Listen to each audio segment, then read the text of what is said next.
30 years Prithvi ప్రస్తుతం టాలీవుడ్లో busiest comedian. మొదటి నుండి కాంట్రవర్సీలకు దూరంగా ఉంటాడు ఆయన. అయితే రీసెంట్గా ఓ యూట్యూబ్ ఛానల్కి ఇచ్చిన ఇంటర్వ్యూలో పనిగట్టుకుని మరీ కొందరిని ఏకిపారేశాడు.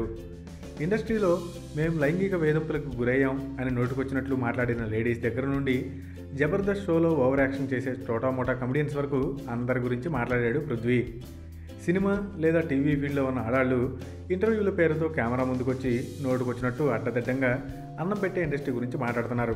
ఒక ఆమెమో ఆ డైరెక్టర్ పలానా ప్రొడ్యూసర్ వల్ల నా కెరీర్ నాశనం అయిపోయింది అని అంటే, ఇంకో ఆమె వాళ్ళు నాతో పడుకున్నారు, నన్ను పాడు చేశారు అంటది. సినిమా రంగంలోకి వచ్చి బ్రోకర్ పనులు చేస్తున్నారు వీళ్ళందరూ. ఒక ఆమె అర్ధరాత్రి మా ఇంటి తలుపు తట్టాడని, తండ్రి లాంటివాడు నాకు కడుపు చేశాడని అంటది. అసలు వాళ్ళ మాటలేంటో నాకు అర్థం కావట్లేదు, వాళ్ళందరినీ నిలబెట్టి ఉతకాలి అని ఫైర్ అయ్యాడు. ఇక జబర్దస్త్ విషయానికి వస్తే అక్కడ పాలిటిక్స్ హెవీగా ఉంటాయని, getup Seenu, rocket Raghava, Tirupati Prakash, hyper Aadi లాంటి కొందరు మాత్రమే తమ వృత్తిని గౌరవిస్తారని చెప్పుకొచ్చాడు 30 years Prithvi. Thanks for watching. For more interesting updates, don't forget to subscribe Filmy Looks.